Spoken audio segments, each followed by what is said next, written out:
Magandang araw po sa inyo, Sir Blair. At sa lahat po ng kasama nating nakikinig ngayon sa inyong YouTube channel. Ako po si Ben, isang simpleng tao na piniling manirahan dito sa itaas ng bundok kasama ang asawa kong si Fiona. Nakilala ko po siya noong kolehiyo at pareho kaming nagtapos bilang isang teacher. Sa halip na maghanap ng trabaho sa mga pampublikong paaralan sa bayan, ay nagpasya kami na umuwi sa komunidad ni na Fiona para turuan ang mga batang Aita. Napakahirap kasi para sa kanila ang bumaba sa kapatagan.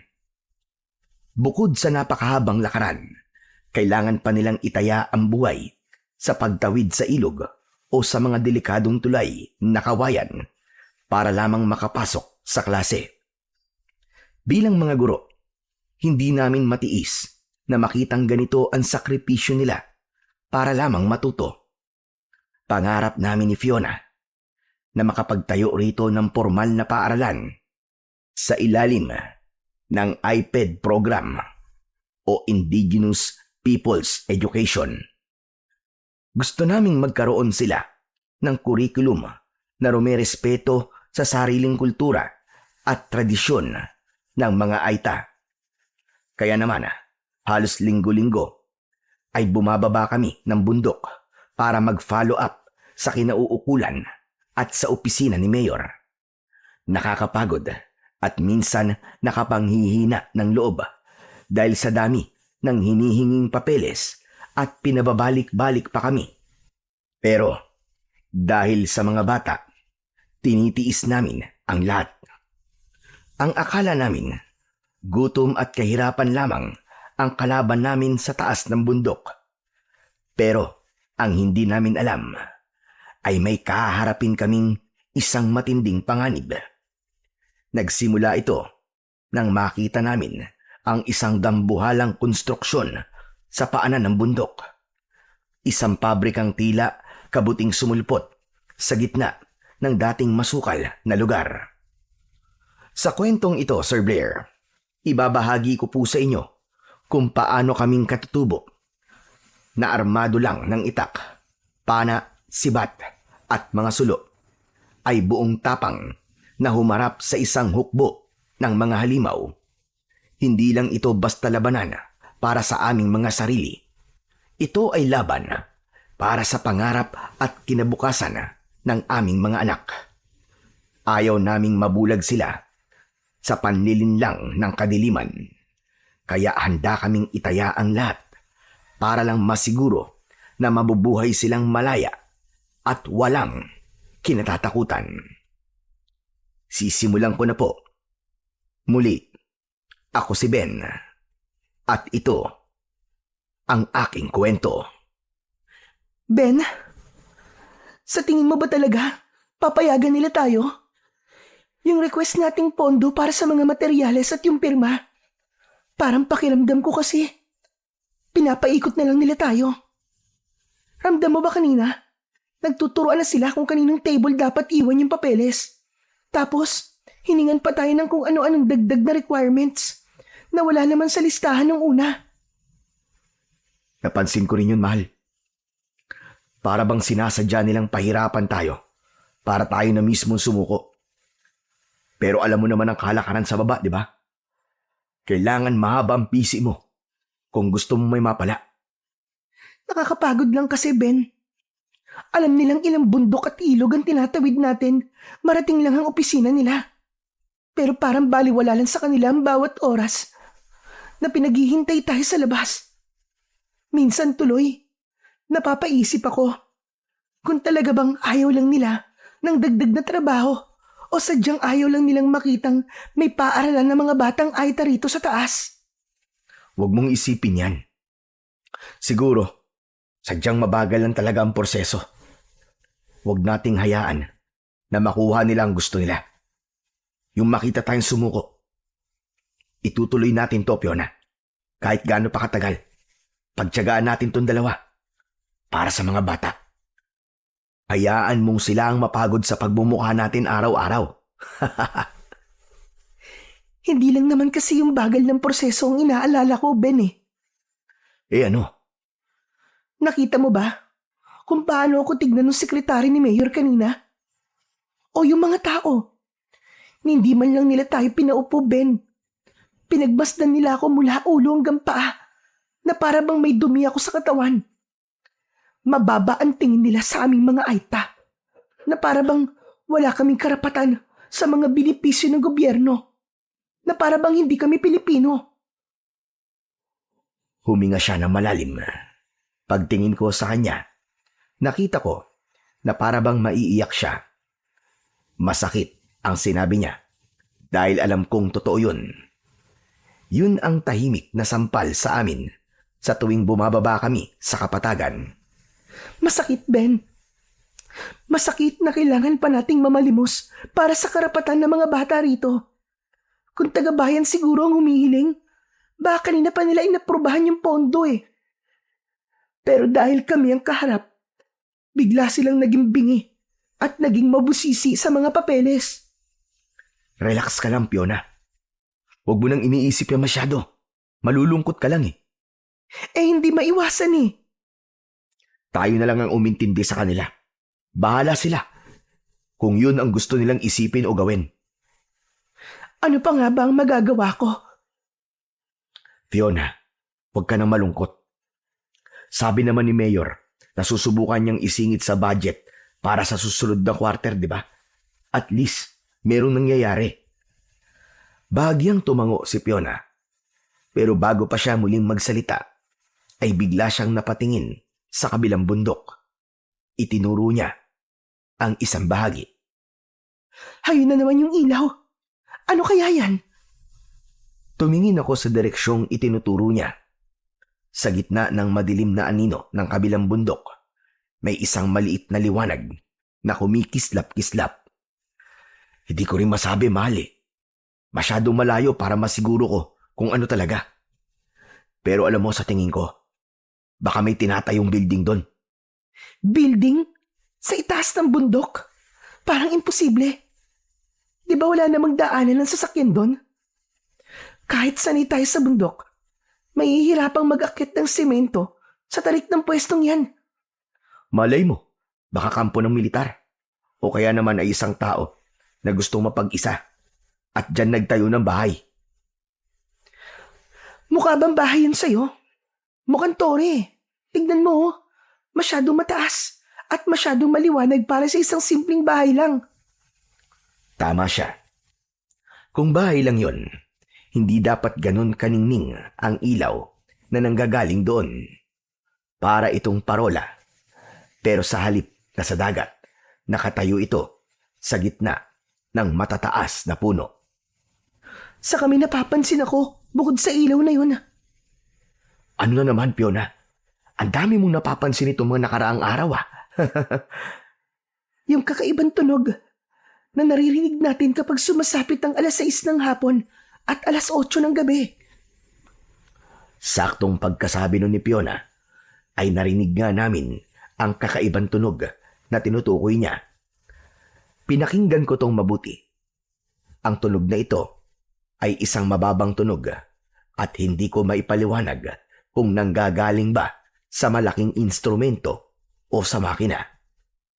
Hindi naman ito gaanong malakas, pero sapat na para gumapang ang kilabot sa aking katawan. Oo nga no.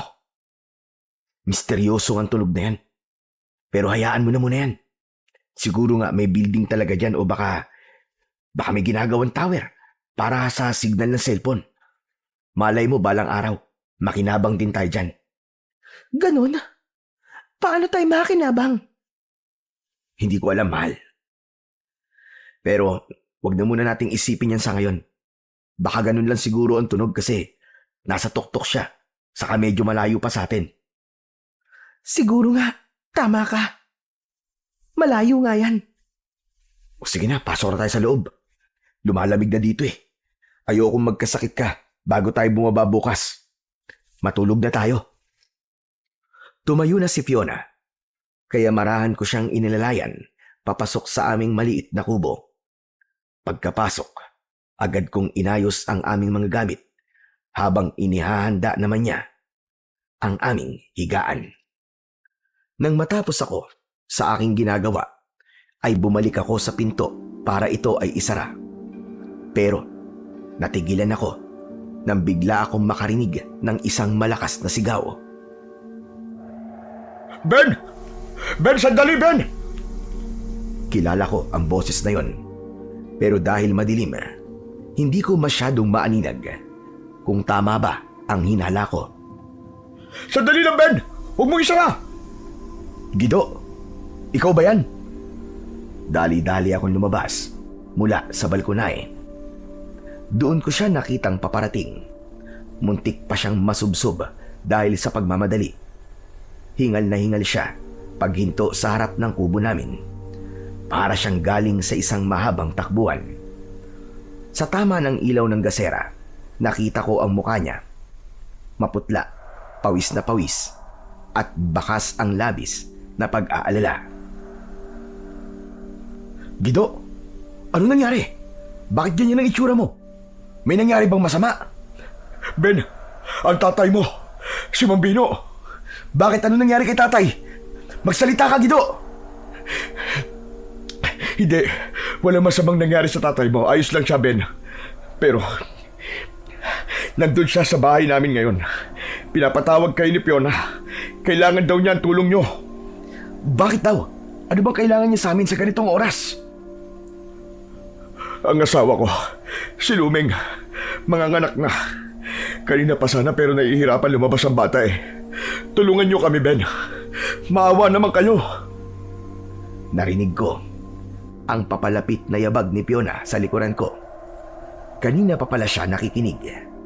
Hindi na siya nagdalawang isip. Kinuha niya ang kahon na may lamang mga gamot. Tara na! Bilisan na natin! Sinundan na namin si Gido na muling tumakbo patungo sa kanilang kubo sa kabilang bahagi ng sityo. Pagdating namin doon, dinig na namin ang mahina pero paulit-ulit na daing ni Luming sa loob. Pag-akyat namin sa hagdan, nakita namin si tatay na pawis habang nakaabang sa paglabas ng bata. Halata sa kanyang itsura na nahihirapan siya at nag-aalala. Salamat naman at dumating na kayo, Fiona. Pwesto ka rito sa unahan, Ben. Kumuha ka ng malinis na tela o kumot. Pakilagyan na din ng maligam-gam na tubig ang palanggana. Madali ka. Lumapit si Fiona kay Luming. Hinawakan niya ang kamay nito na nanginginig sa sakit. Luming, nandito na ako. Huminga ka ng malalim. Kaya mo to, tutulungan kita. Umiyak si Luming at nagreklamo ng labis na sakit. Kanina pa daw ito pero ayaw lumabas ng bata. Pagod na din siya sa kakaire. Ganun talaga ang panganganak, Luming. Masakit kung sa masakit, pero sarili mo lang din ang makakatulong sa'yo. Kailangan mong umiri ng tama. Kapag umihilab ang tiyan mo, saka ka umiri ng malakas. Ben, akin ang tubig. Dinala ko ang palanggana ng mainit na tubig sa tabi nila. Nakita ko kung paano magtulungan si tatay at si Fiona.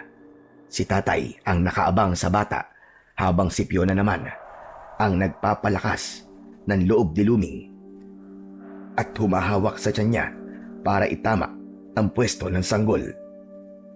Gido, lumapit ka sa tabi ng asawa mo para may makuhanan siya ng lakas ng loob. Agad na nilapitan ni Gido ang kanyang asawa. Sige, kaya mo yan. Konti na lang, Luming. Nandito lang ako. Hindi kita iiwan. Hinawakan ni Luming nang napakaigpit ang braso ng kanyang asawa. Namumula na ang kanyang muka at naglalabasan na ang mga ugat sa kanyang leeg sa tindi ng puwersang ibinubuhos niya. Kasabay nito ay sumisigaw siya ng napakalakas.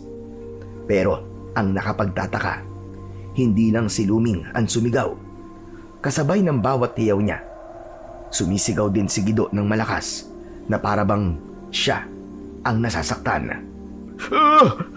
Aray! Aray ko! Napatingin ako kay Fiona. Nabigla din siya, kagaya ko. Pati si tatay ay napamura dahil sa gulat sa biglang pag-atungal ni Gido. Ano bang problema mo, Gido?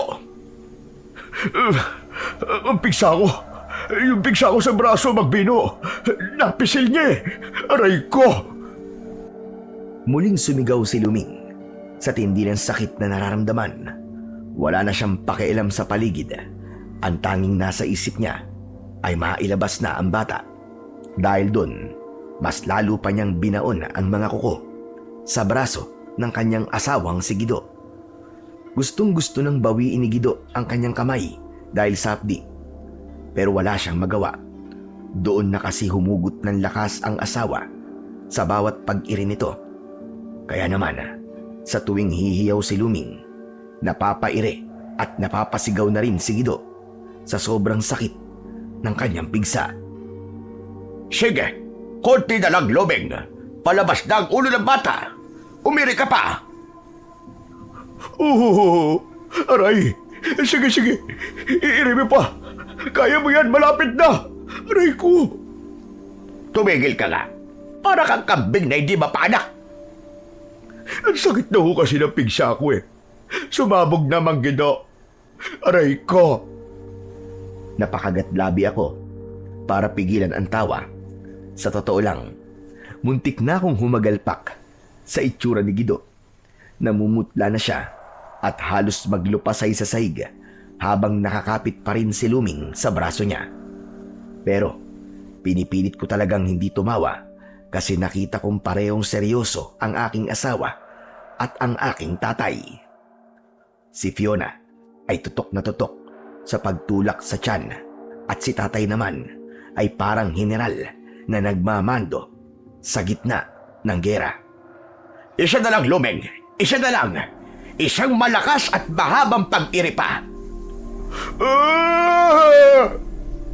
Sa huling hiyaw nilang dalawa, ibinuhos na ni Luming ang lahat ng natitira niyang lakas. Ilang sandali pa, narinig na ang malakas na iyak. Isang malusog na batang lalaki ang tuluyang lumabas. Salamat sa Diyos! Ayos na! Ligtas na silang dalawa! Inabot ni tatay ang sanggol kay Fiona para linisin ito. Pinanood ko ang asawa ko. Maingat, puno ng pagmamahal ang bawat galaw niya habang binabalot ang sanggol sa malinis na tela. Lumapit ako sa kanya at hinamplos ang kanyang likod. Ang galing mo talaga, mahal. Hindi ako, Ben. Si Luming at si tatay ang magaling. Ako, taga-suporta lang naman ako.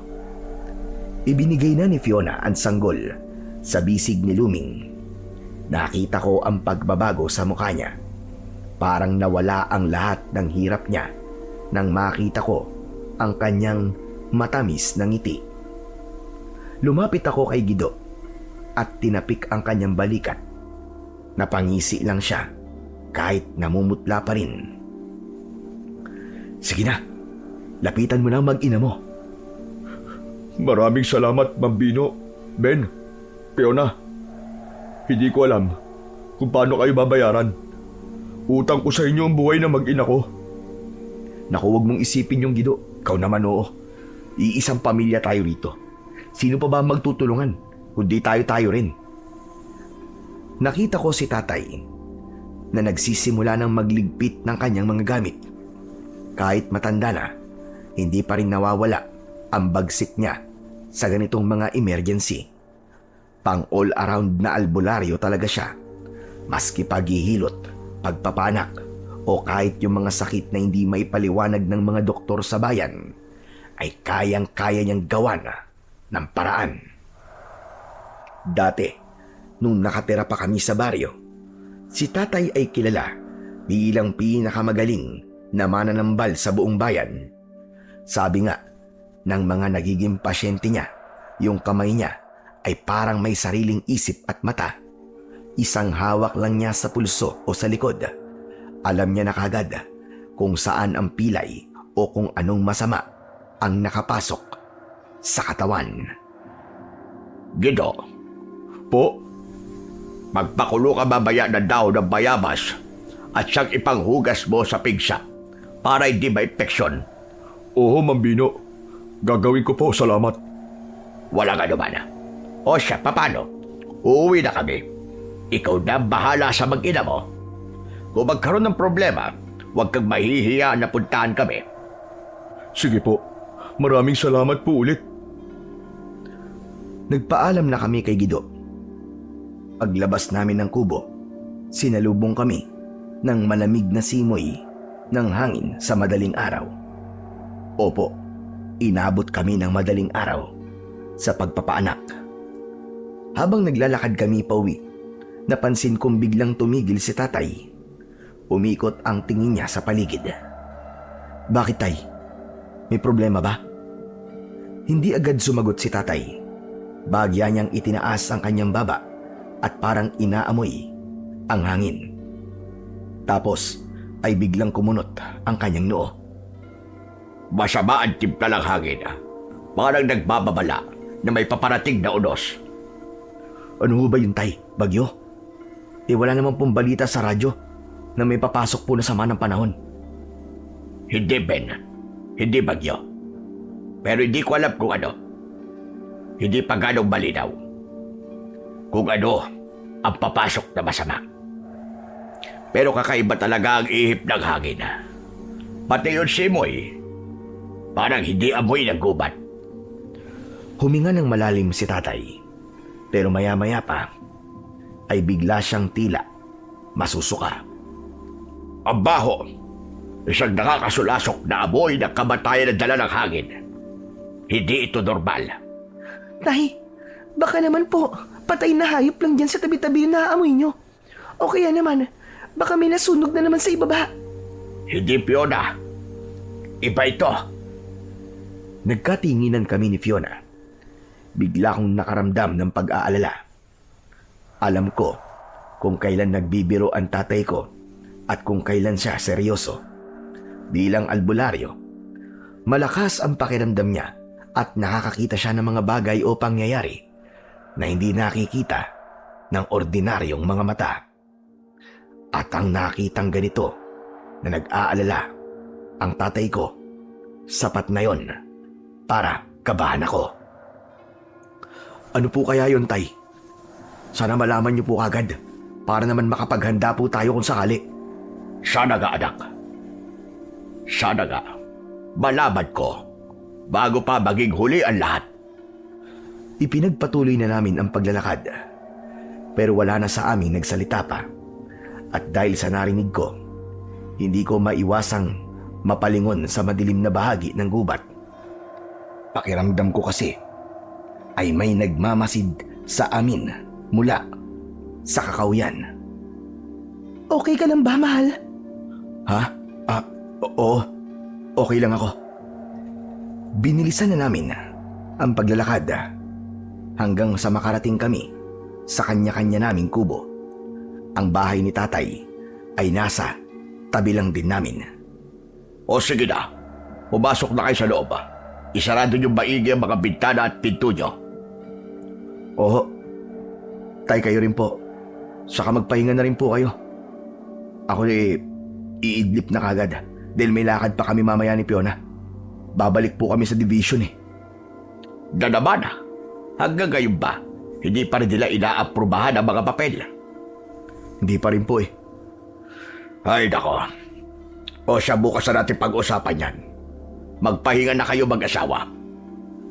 Hinatid na kami ng tingin ni tatay hanggang sa makapasok kami sa pinto. Pagpasok namin, tinignan ako ni Fiona. Mahal, kinakabahan ako dun sa sinabi ni tatay. Huwag mo masyadong isipin yung sinabi niya. Baka pagod lang din yun, kaya kung ano-ano ang nararamdaman niya. Halika na, itulog na natin to. Nang masiguro kong nakasara na ang pinto at mga bintana namin, tumuloy na kami sa kwarto. Naiga na kami mag-asawa sa banig.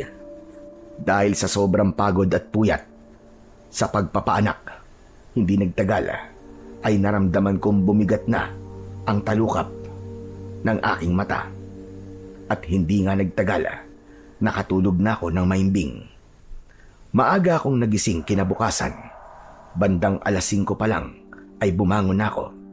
Dahan-dahan ang naging pagkilos ko para hindi magising si Fiona. Nagtimpla ko ng mainit na kape at dinala ito sa balkonay. Habang humihigop ako ng kape, nakita ko si Gido na papalapit sa aming kubo. Nagtaka ko dahil nakabihis siya, nakapolo at maayos ang suot na pantalon. O Gido, ang aga mo yata. Japorms na Japorms ah. Saan ang punta mo? Naisip ko kasi. Siguradong pagod si Fiona eh. Ako na lang ang sasama sa'yo pababa ng bayan. Hayaan na lang muna natin siyang makapagpahinga. Tutal, para naman to sa mga bata, di ba? At sa pinaglalaban yung eskwelahan. Naisip ko na tumulong din kami. O sige, magandang ideya nga yan, Gido. Salamat ha. Sus, wala yun, Ben. Kulang pa nga to pambawi sa laki ng tulong niyo sa akin kagabi. Ano ka ba, Gido? Huwag mo nang isipin yun. Hindi pwedeng hindi, Ben. Kilala mo naman ako. Hanggat di ako nakakabawi, araw-araw kitang kukulitin ng thank you. O siya, sige na. Mag-ayos ka na. Dito lang ako sa labas maghihintay. Teka, ikaw naman Nagkakape pa ako eh. Gusto mo ba magkape? Nako, pas muna ako sa kape. Kota na ako sa kaba at nervyos kagabi. Sa bagay. O sige, diyan ka lang. Bihis lang ako saglit. Pumasok na ako sandali sa aming bahay para magbihis at kunin ang mga dokumentong kailangan naming dalhin. Sinilip ko si Fiona. Maimbing pa rin ang tulog niya, kaya hindi ko na siya ginising. Nag-iwan na lang ako ng kapirasong papel sa mesa. Pero naisip kong mas mabuti kung ibibilin ko na lang din kay tatay. Paglabas ko, dumaan muna kami sa kubo ni Tatay Bino. Nadatnan namin siyang nakaupo at nakadungaw sa bintana. Hawak ang isang tasa ng kape at tila ba nakatingin sa malayo. Tay, magandang umaga po. Lumingon siya sa amin. Mukhang malalim ang iniisip niya, pero ngumiti naman siya nang makita kami. O Ben, Gido, ang aga nyo ah. Pupunta ba kayo sa bayan? Opo, Tay. Di ko na po ginising si Fiona. Alam ko po kasi na pagod yun eh. Kaya kayo na po sana magsabi sa kanya pag gising niya na kami na lang po muna ni Gido ang lumakad. Ah, ganun ba? O sige, ako na bahala kay Fiona. Mabuti nga yan at pinagpahingan nyo muna. O ingat kayo sa daan ha. Sige po, Tay. Babalik din po kagad kami bago po magtakip silim. Tumangulang si Tatay at humigop muli ng kape. Nagpaalam na kami ni Gido at nagsimula ng maglakad pababa ng bundok. Nang makababa na kami, nakita namin sa may daraanan namin, malapit sa paanan ng bundok, ang isang malawak na clearing na lupa.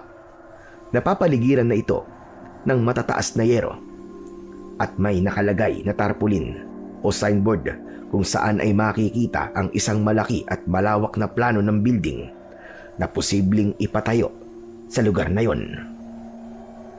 Huminto si Gido sa paglalakad. Nakanganga siya habang nakatingin sa itaas ng mga harang kung saan nakasulat ang malaking pangalan ng isang kumpanya. Ano yan, Ben? Ano nakasulat dyan? Ano ba yung pinaggagawa nila? Bakit ang laki? Ang nakasulat, pare, Prime Meat Processing Plant. Ibig sabihin, pabrika ito ng karne. Dito siguro gagawin yung mga dilata, tosino o kung ano-ano pang pagkain na gawa sa karne bago dalhin sa malalaking pamilihan. Ah, pabrika pala yan. Oo, tama ka. Pero nakapagtataka. Bakit dito naman nila naisipang magpatayo ng ganyan? Ang layo nito sa highway Malayo rin to sa bayan. Mahihirapan sila sa pagbabiyahe ng mga produkto nila. Baka dahil mura ang lupa dito. Pero teka lang. Yun po. Pwede mo bang basahin din yung nakapaskil doon? Lumapit kami ng kaunti. Isang makulay na tarpaulin ang nakabandera doon sa may malapit sa guard na nakaupo. Nakasulat doon na hiring na sila ng mga empleyado at sa ilalim nito nakasulat yung mga qualifications na hinahanap nila at yung mga posibleng benepisyo na makukuha nila kung matatanggap sila sa trabaho. Libreng pabahay para sa pamilya, libreng bigas at groceries buwan-buwan, at may scholarship para sa mga anak ng empleyado hanggang kolehiyo. Uy, totoo ba yan? Scholarship? Di yun yung parang kay Fiona, yung makakapag-aral ng libre hanggang sa makapagtapos ng maestra. Tama ka, Gido. Yun nga yun. At may pabahay pa, ha? Ben, napakalaking tulong yan kung sakali. Oo, maganda nga ang offer. Sobrang ganda. Sa tingin mo, Ben, tatanggapin kaya nila mga katulad namin? Alam mo na, hindi naman kami nakapagtapos ng pag-aaral. Saka iba ang itsura namin. Baka mamaya, ang trabahong yan ay pang baryo lang. Ano ka ba, Gido? Huwag ka nga mag-isip ng ganyan. Masisipag kayo at sanay kayo sa trabaho. Wala sa itsura o sa pinag-aralan yan. Kung skilled worker naman ang hinahanap, halika, subukan natin magtanong. Wala namang mawawala eh. Lumapit kami sa gwardya. Maayos naman ang naging pakikitungo niya sa amin. Hindi siya masungit gaya ng ibang sikyo sa bayan. Nang magtanong kami kung hiring ba sila, tumango agad siya at ngumiti. Kumuha siya ng ilang pirasong papel, mga makikintab na pamphlet, at iniabot sa amin. Binasa ko ang mga nakasulat doon, habang si Gido naman ay nakasilip sa balikat ko. Tila sinusubukang intindihin ang mga litrato. Nakasulat doon ang araw kung kailan ang simula ng pagtanggap ng mga aplikante. Pero bukod sa petsa, punong-puno ang pamphlet ng mga nakakaakit na pangako na bihirang makita sa isang trabaho sa probinsya. Ano sabi, pre? Pwede daw? Oo, Gido. Pwedeng-pwede daw. Priority pa nga tayo eh. Ayos yun ah. Biruin mo, priority tayo. Mukhang mabait ang mga may-ari nito, Ben ah. Sipin mo, gusto nilang tulungan ng mga taga dito. Ewan ko lang, Gido ah. Diskumpiyado ko eh. Bakit? Ayaw mo ba nun? Masyado kasing maganda, Gido. Kumbaga eh, too good to be true, ika nga. Sa panahon ngayon, bihira na yung kumpanyang magbibigay agad ng pabahay at scholarship. Karaniwan, inaabot ka muna ng ilang taon bago ka maregular, bago mo makuha yung mga ganyang benepisyo. Eh ito, hindi pa man din nagsisimula yung operasyon. Ang dami ng pangako. Nakapagtataka lang, parang masyadong maganda. Ikaw naman, Ben, oo. Masyado kang mapag-isip eh. Baka naman sadyang mayaman lang talaga yung may-ari at gusto lang tumulong. Grasya na yan kung sakali. Hindi na ako kumibo. Itinago ko na lang ang pamphlet sa bulsa ng bag ko. Pagkatapos nun, ay tumuloy na kami sa aming pupuntahan. Pagdating namin doon, ay muli na naman kaming pinaghintay ng halos 3 oras sa labas ng opisina. Nang sa wakas ay nakapasok na kami. Ang nakausap namin ay yung sekretarya na mataray. Naka-out of the country daw ang pipirma. Tinanong na lang niya kami kung kumpleto na daw ba ang mga dokumento.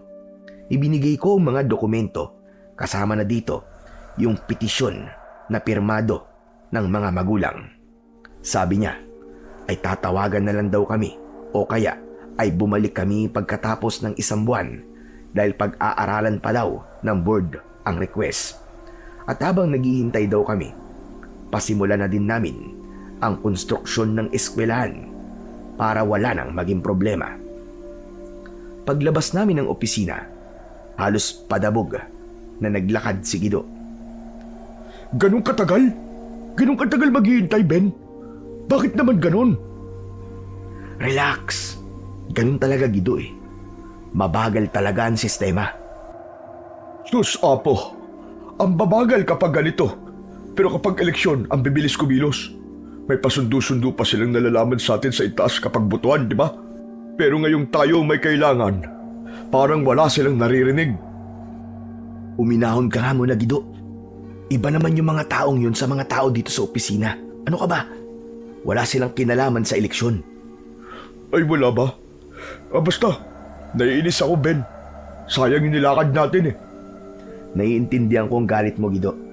Pero hindi tayo pwedeng sumuko. Kung susuko tayo, sino nang lalaban para sa mga bata?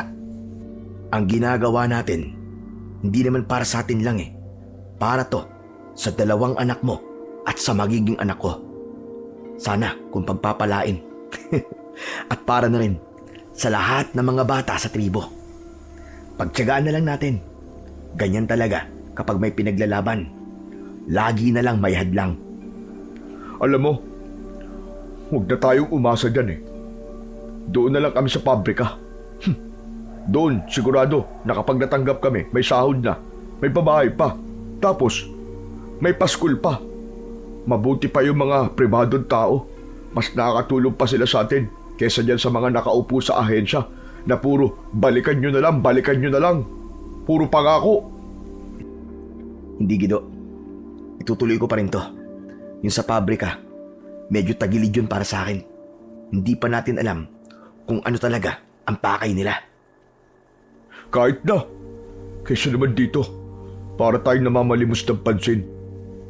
Doon sa pabrika, tayo pa mismo ang hinahanap. Isipin mo nga yun. Di na natin kailangan magmakaawa sa mga opisyal na yan. Sila na mismo magbibigay ng mga kailangan natin. Ang galing, di ba?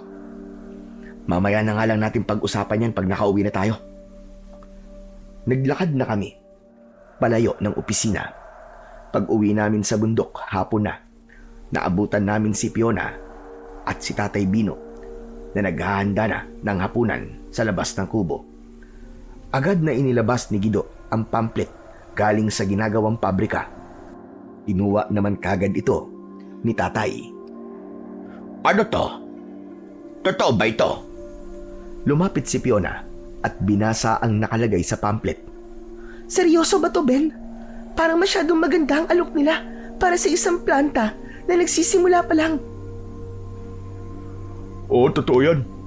Kami mismo ni Ben ang nakipag-usap doon sa gwardiya. Alam nyo ba? Ang laki ng ipapagawang pabrika. Tapos ang ganda-ganda. At ang pinakamaganda, priority daw tayong mga taga-bundok na mabinipisyuhan. Ang galing nun, di ba? Muling binuklat ni Tatay ang pamphlet. Nakita ko ang dahan-dahang pag-aliwalas ng mukha niya habang binabasa ang mga binipisyo. Alam nyo, kung totoo lahat na to, baka ito na ang sagot sa hirap natin. Ito na siguro yung sagot sa matagal na nating dasal. Tay, wag muna tayo magpadalos-dalos. Huwag kagad maniniwala. Sabi ko nga ho kay Gido kanina, masyadong kahina-hinalayan. Bakit sila magbibigay ng ganyang kalaking benepisyo sa mga simpleng trabador? At bakit malayo sa bayan sila magpapatayo? Ano bang naisip mo posibleng gagawin ng may-ari nito? Sa tingin mo ba ay mapanganib? Paano kung isa pala talaga itong magandang oportunidad para sa lahat? Hindi ba't sayang kung tatanggihan natin? Grasya na lumalapit, anak. Kaya nga eh, sayang to pag nalampasan natin. Pasensya na, Gido, Tatay Bino. Pero sang-ayon ako kay Ben. Baka kasi may masamang balak ang mga yan at sinisiyaw lang tayo sa magagandang pangako. Baka isang malaking patibong lang pala. O siya, huwag na tayo magtalo. Mabuti pa, Gido. Bukas na bukas ay magpatawag ka ng pagpupulong. Kukunin natin ang opinyon ng mga kasama natin. Gusto ko malaman nila ang tungkol dito sa pabrikang ito. Kung sang-ayon ang karamihan, kakausapin natin ang may-ari. Tama, hayaan natin ang mga tao na magsabi kung gusto nila o hindi. Pero pustahan tayo, kapag narinig nila yung tungkol dito, naku po, hindi na sila makakatulog sa tuwa. Tumingin ako kay Fiona. Kita ko sa mukha niya ang pag-aalala. Pero wala kaming magagawa kapag si Tatay na ang nagdesisyon para sa tribo. Mahirap na itong baliin. Nagpaalam na si Gido para umuwi sa kanila. Samantalang kami naman ay tahimik na kumain ng hapunan kahit medyo nawalan na ako ng gana dahil sa bigat ng usapan. Nang matapos kaming kumain, ay pumasok na kami ni Fiona sa loob ng kubo. At nang dalawa na lang kami, doon ko sinabi sa kanya ang nangyari sa lakad namin ni Gido. Nalungkot siya sa kanyang narinig. Nakita ko ang kanyang labis na panghihinayang dahil sa lahat ng pagod na ibinuhos namin ay puro pangako lang ang nakuha namin. At hindi lang yon, yung atensyon pa ng mga taga-tribo ay mapupunta na sa mga pangako ng mga material na bagay na manggagaling sa pabrika. Naupo kami sa gilid ng banig at nagdamayan na lang. Walang salitang lumalabas sa amin, sapat na ang higpit ng hawak ko sa kanyang kamay para iparamdam na hindi siya nag-iisa sa kanyang nararamdaman. Pero bago kami matulog, magkahawak kamay kaming nagdasal na sana ay maging maayos na ang lahat. Madaling araw ay nagising ako. Hindi na ako muling dinalaw ng antok, kaya bumangon na lang ako at nagtimpla ng kape. Gaya ng nakagawian, tumuloy ako sa balkonay para lumanghap ng sariwang hangin. Habang humihigop ako ng kape, hindi ko naiwasang mapatingin doon sa nagliliwanag na tore sa kabilang bundok. Napansin ko na parang mas nagniningning ito kumpara sa mga nagdaang araw. Pinakatitigan ko itong mabuti hanggang sa luminaw ang paningin ko sa hugis ng ilaw. Nagulat ako. Isang malaking krus yun. Nagtaka ko kung bakit ngayon ko lang yun nakita ng ganun kalinaw. Nung mga nakaraang gabi kasi, parang ilaw lang na hindi makita yung forma. Tumayo ako para gisingin sana si Fiona at ipakita sa kanya ang nakita ko. Pero bigla kong narinig ang malakas na ungol na nanggagaling sa kubo ni Tatay Bino. Bigla kong kinabahan. Mabilis kong ibinaba ang baso ng kape at patakbong lumapit sa kubo niya. Mabuti na lang at hindi sanay na mag-lock ng pinto ang matanda, kaya nakapasok ako sa loob. Naabutan ko siyang nakahiga sa papag, nakapikit pero panay ang ungol. Mukhang binabangungot siya ng matindi dahil maski tawagin ko ang pangalan niya ay hindi siya kagad magising. Nilapitan ko si tatay at niyugyug ko ang balikat niya. Doon lang siya napabalikwas. Gulat na gulat siya. Mabilis niyang pinulot ang itak na nasa tabi niya at muntik na akong tagain. Tay, teka tay, kumalma kayo. Ako to, si Ben. Ben! Ako, Ben. Mabutit ginising mo ko. Akala ko'y hindi na ako makakabalik. Akala ko'y katapusan ko na. Ano po ba nangyari, tay? Binangungot ba kayo? Oo. Napakasama na panaginip ko. Ay, hindi yung basta panaginip lang. Isang babalayon.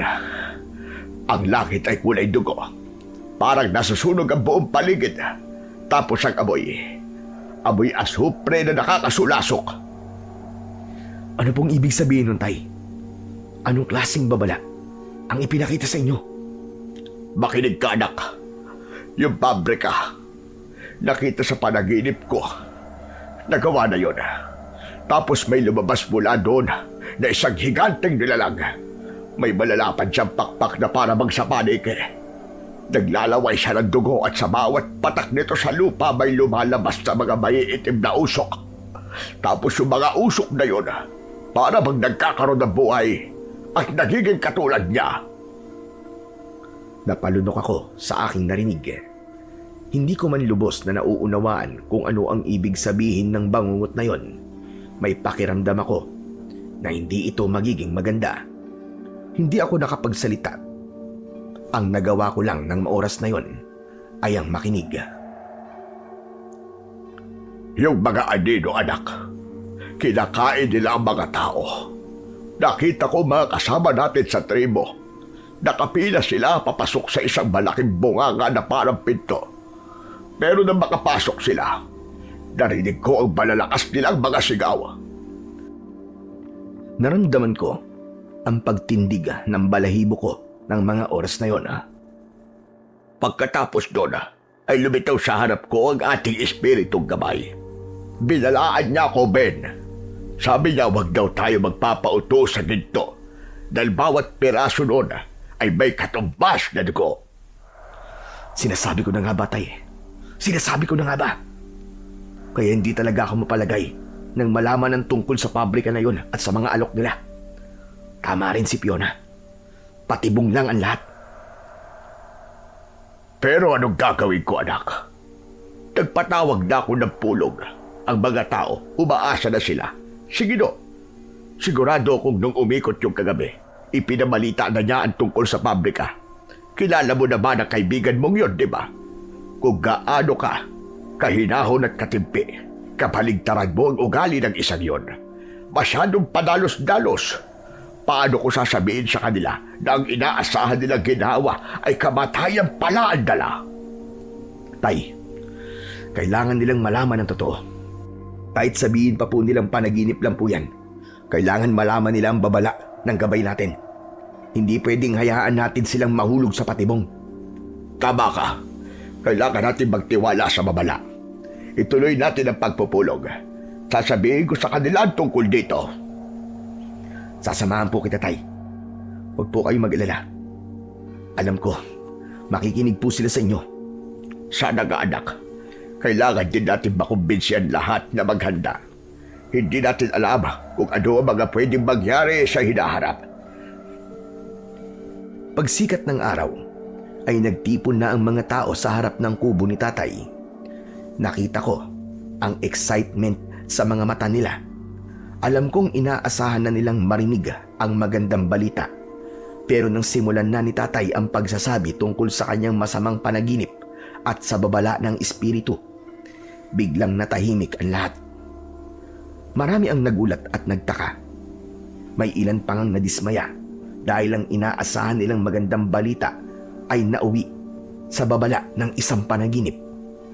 Agad kong tinulungan si Tatay na magpaliwanag at sinang-ayunan ako ni Fiona. Kami ang nagpaliwanag para sa paraang mas maiintindihan nila. Sa huli, nakumbinsi din namin sila at nangako ang bawat isa ng pagkakaisa na walang sino man sa amin ang bababa para mag-apply ng trabaho sa pabrikang yon. Pagkatapos nun, ay bumalik na sa normal na pamumuhay ang tribo. Unti-unti na naming nakalimutan ang tungkol sa pabrika. Isang umaga, nagpasya kaming muli ni Gido na bumaba ng bayan para muling i-follow up ang request namin. Kahit papano, umaasa pa rin kami na baka may magandang balita na kaming matatanggap. Nang makababa kami, nabalitaan namin sa mga nakakasalubong namin na nagsimula na palang mag-operate ang pabrika kahit hindi pa ito 100% na tapos. Pagdaan namin sa harap ng malaking gate, laking gulat namin dahil sa dagsa ang mga tao. Mahaba ang pila ng mga taga-ibang baryo na nag-a-apply. Nilampasan lang namin sila. Wala kaming balak na huminto. Kaso, paglagpas namin sa pinakadulong bakod ng pabrika, biglang napatigil si Gido. Kumunot ang noo niya at napatakip ng ilong. Ben, amoy mo ba yun? Grabe ang baho ah. Oo nga no, sobrang tapang na lansa. Ano kaya yun? Dahil sa kuryosidad, sinundan namin ang amoy. Naglakad kami sa gilid ng masukal na bahagi ng bakod hanggang sa may nakita kaming isang aso na parang may kinakaluskos sa damuhan. Sinundan namin ang asong yon hanggang sa bumulaga sa amin ang isang hindi kaaya-ayang tanawin. Isang bangkay ng babae ang nakahandusay sa lupa. Punong-puno ang katawan nito ng mga malalalim na sugat na parabang kinalmot ng matatalas na kuko at pinagkakakagat ng kung anong mailap na hayop. Pero ang mas nakakakilabot ay wakwak ang tiyan nito at walang lamang loob. Halos masuka si Gido sa nakita niya. Diyos ko, ano mabangis na hayop ang gagawa nito? Bago pa kami makakilos, may narinig kaming kaluskos sa likod ng isang malaking puno. Lumitaw ang isang lalaking sugatan. Nagulat siya nang makita kami. Sino ka? Hindi makapagsalita ang lalaki. Nanginginig ito at halatang nasasaktan. Sandali, huwag ka matakot. Ako si Ben. Hindi ka namin sasaktan. Ako si Fredo. Gusto ko lang sana bigyan ng maayos na libing ang asawa ko. Kaya ako bumalik dito. Ano ba nangyari? Bakit nagkaganito ang asawa mo? Mga demonyo. Mga demonyong nasa loob ng pabrikan yan. Yung may-ari, si Senyor Lucas. Hindi yung tao. Isa siyang aswang.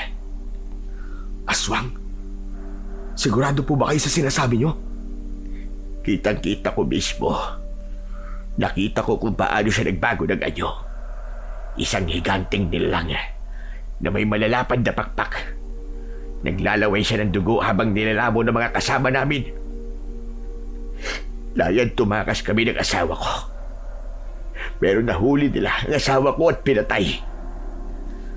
Nagkatinginan kami ni Guido dahil sa sinabi ng lalaki. Tumugma ang sinabi ni Mang Fredo sa panaginip ni Tatay Bino. Doon ako kinabahan ng gusto. Tapos yung mga empleyado na pumapasok doon, ginagawa nilang kauri yung iba. Ang mga tumatagi ay yung mga mahihina na alam nilang hindi nila mapapakinabangan. Yun ang ginagawa nilang produkto ng kanilang pabrika. Totoong meat processing ang ginagawa nila sa loob. Pero hindi karne ng hayop ang ginagamit nila, kundi karne ng tao. Nanlaki ang mga mata namin ni Guido sa aming narinig. Hindi ko na maintindihan kung ano ang nararamdaman ko ng mga oras na yon. Magkakahalong gulat, takot at galit na. Tulungan niyo ko. Gusto ko lang mailibing ang asawa ko.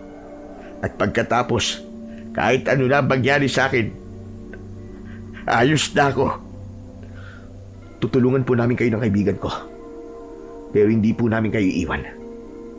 Kung wala kayong mapupuntahan, sumama kayo sa amin dun sa taas ng bundok.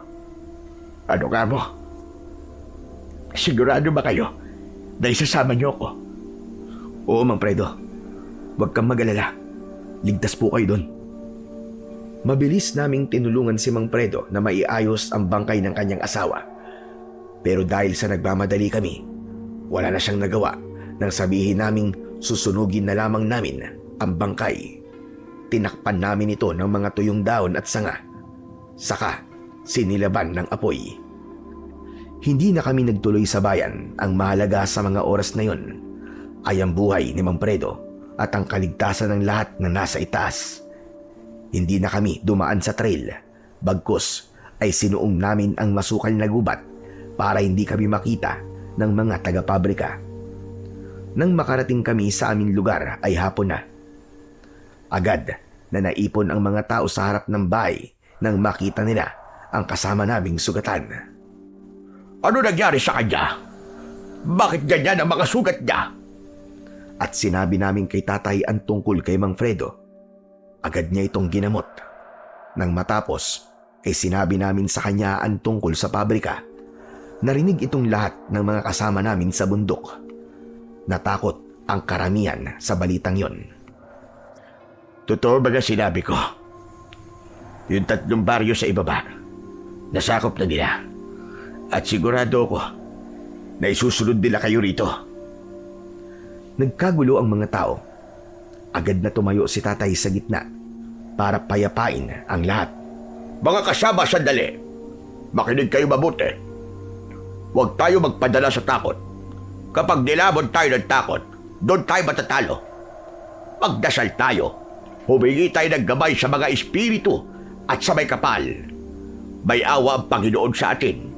Hilingin natin na iligtas tayo sa sumpang hatid ng mga aswang na yan. Dahil sa pananalita ni tatay, medyo kumalma ang mga tao. Nabuhayan sila ng loob. Sabay-sabay kaming lumuhod sa lupa at taimtim na nagdasal. Nang matapos ay nagsibalik na sa kubo ang lahat para magpahinga at si Mang Fredo doon sa kubo ni tatay muna tumuloy. Kinagabihan, nagising ako sa malakas at mabibilis na katok sa pinto. Agad ko naman siyang pinagbuksan. Ben, iho. Tay, bakit po? Ano po nangyayari? Nakausap ko ang espiritong gabay sa panaginip ko. Kailangan na nating ilikas sa mga bata at ang mga matatanda at lahat ng walang kakayaan lumaban.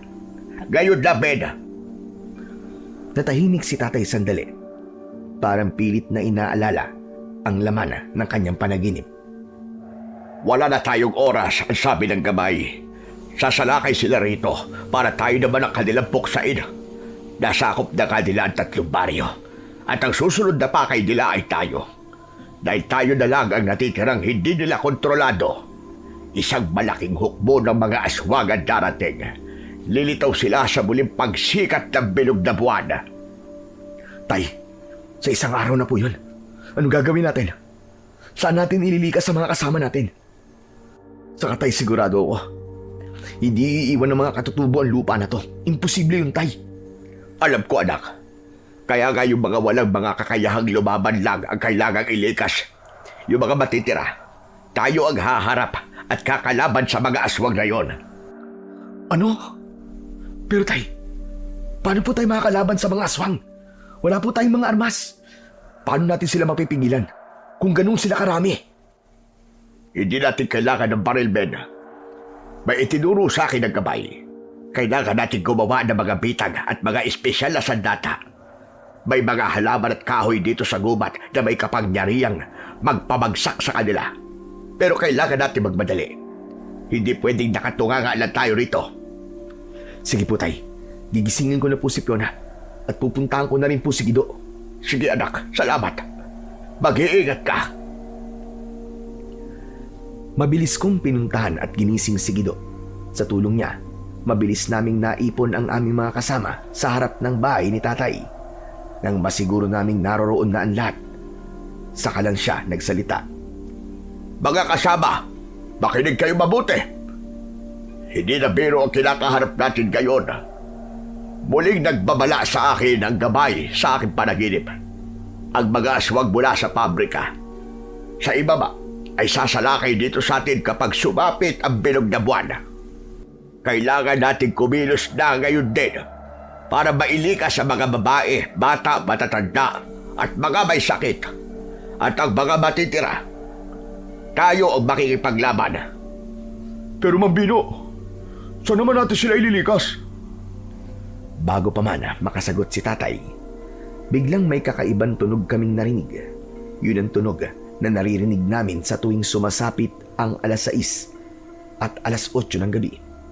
Nakita kong napalingon si tatay sa kabilang bundok.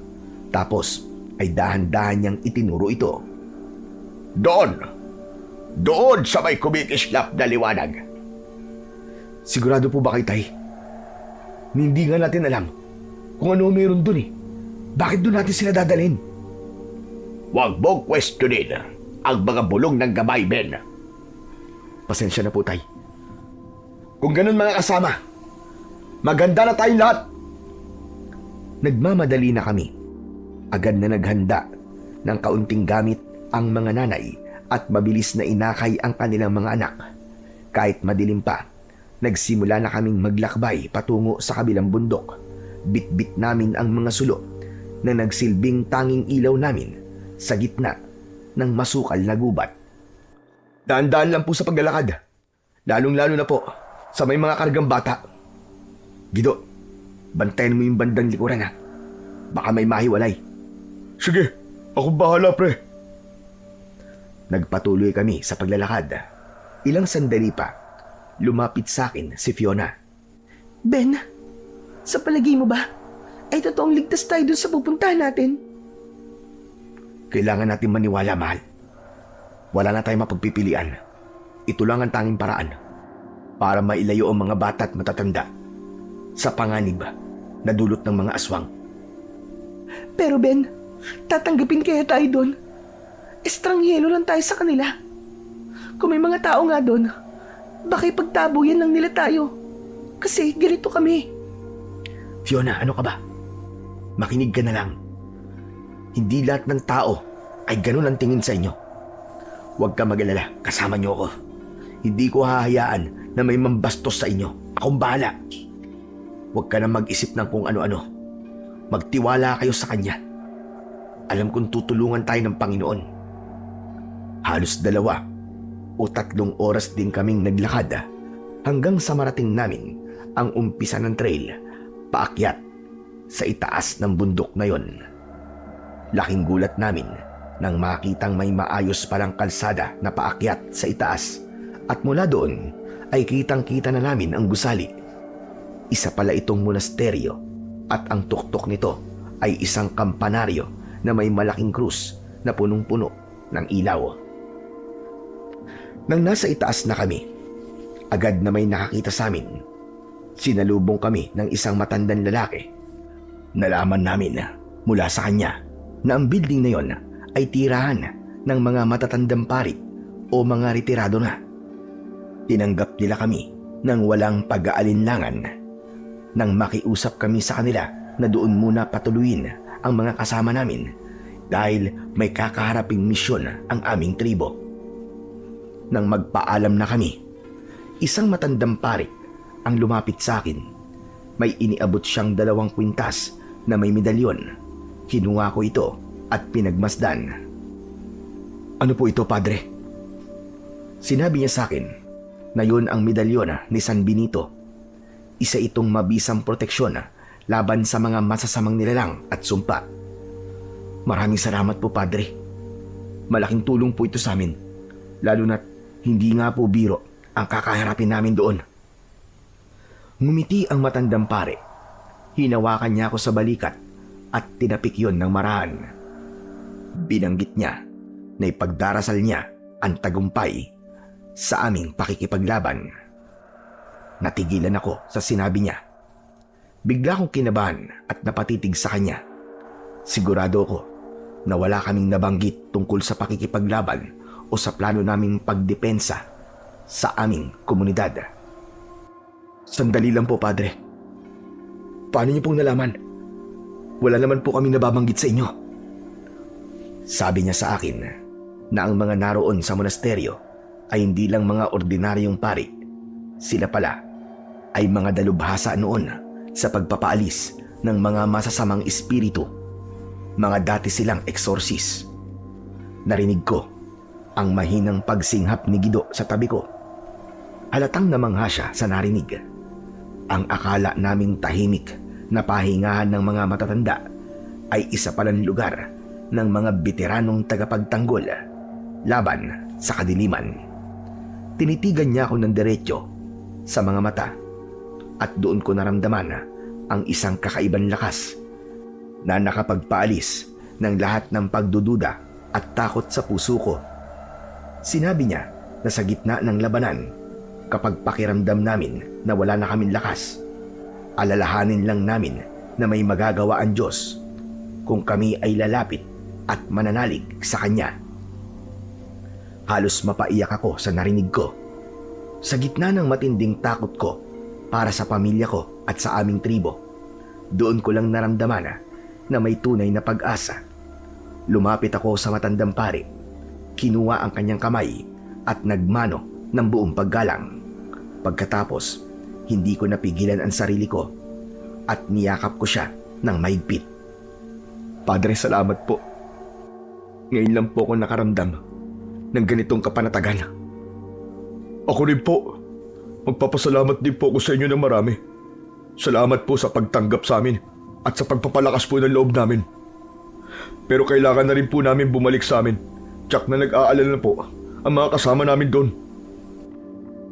Tumango ang pare at binasbasan kaming muli bago kami tuluyang tumalikod. Nagpaabot pa siya ng huling mensahe na talagang nakapagpatindig ng balahibo ko.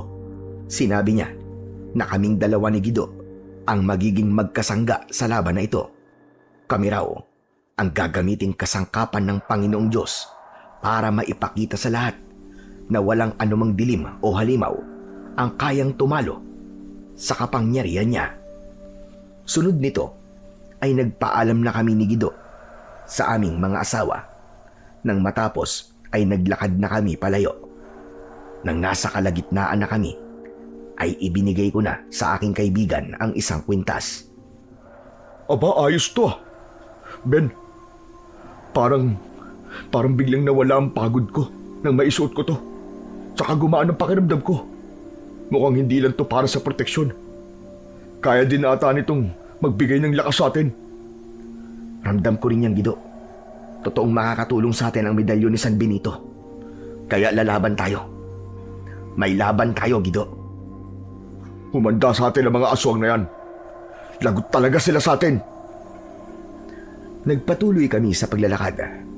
Nang paakyat na kami ulit sa bundok, doon ko nakita yung pagbabago sa aura ni Gido. Naging mas matigas ang kanyang anyo. Parang mas tumindi ang determinasyon niya na makipaglaban. Mas lalo siyang tumapang at lumakas. Samantala, pagdating namin sa aming komunidad, nakita naming abalang-abala ang lahat sa kanilang mga gawain. Nasa harap sila ng kubo namin. Si Tatay Bino at si Mang Predo ay abala sa paghahasa ng kanilang mga itak, at yung iba naman naming mga kasama ay naghahati ng mga kawayan para gawing sulo at mga sibat.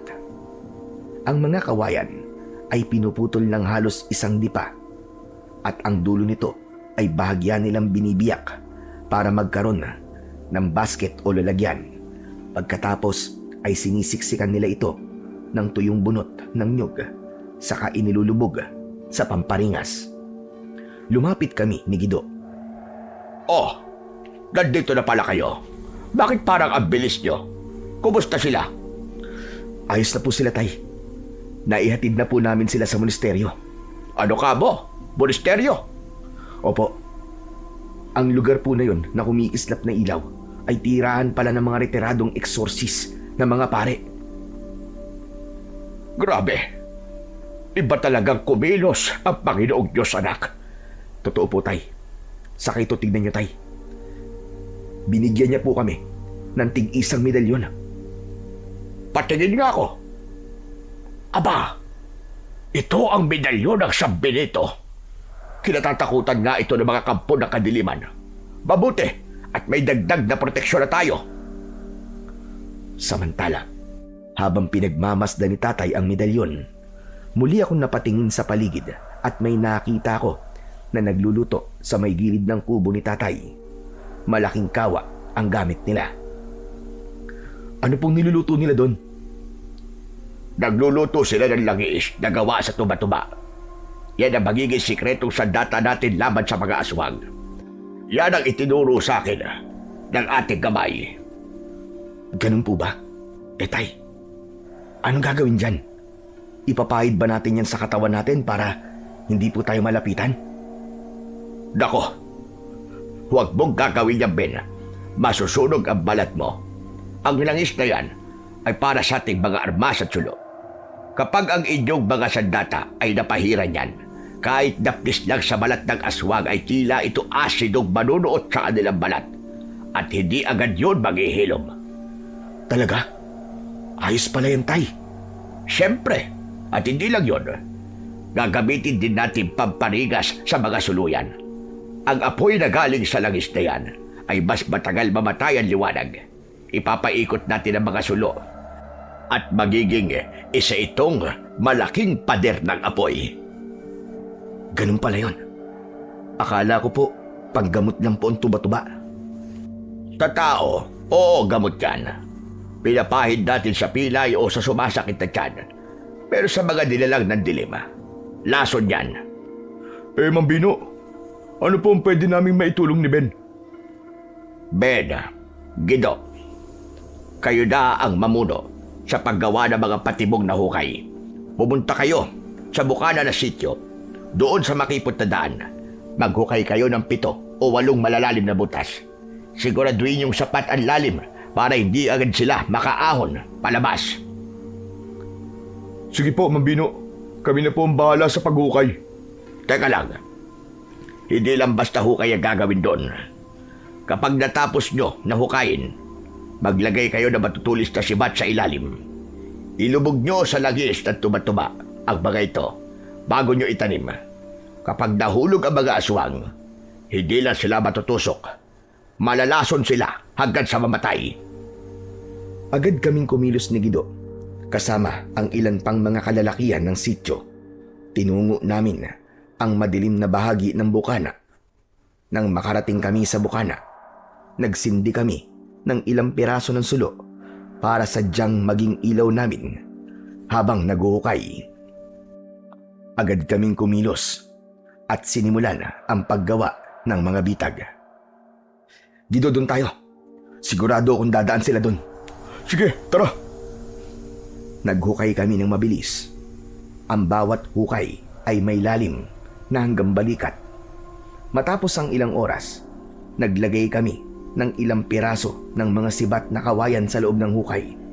Tinakpan namin ang mga ito ng mga manipis na sanga at tuyong dahon at inalis namin ang anumang mga bakas ng bagong hukay na lupa sa paligid para magmukhang natural lang ito.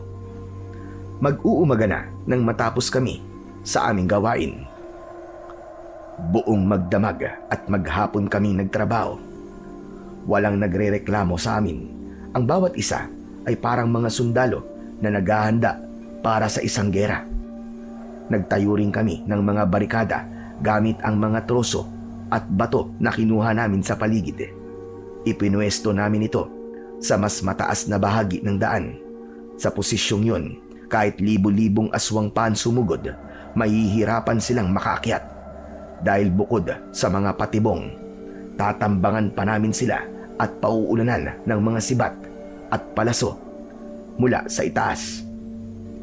Magaling. Dito pa pwesto ang mga may hawak na sibat. At yung mga may pana, doon naman sa loob ng sityo. Kayo na ang bahala sa mga lumilipad na aswang. At kami, na may hawak na mga matatalim na sandata tulad ng itak, pupwesto naman sa gilid nitong barikada para salubungin ang mga makakalusot sa bitag at mga tama na sibat. Ayos. Ang galing po ng plano, Mang Bino. Nakakabilib naman po kayo.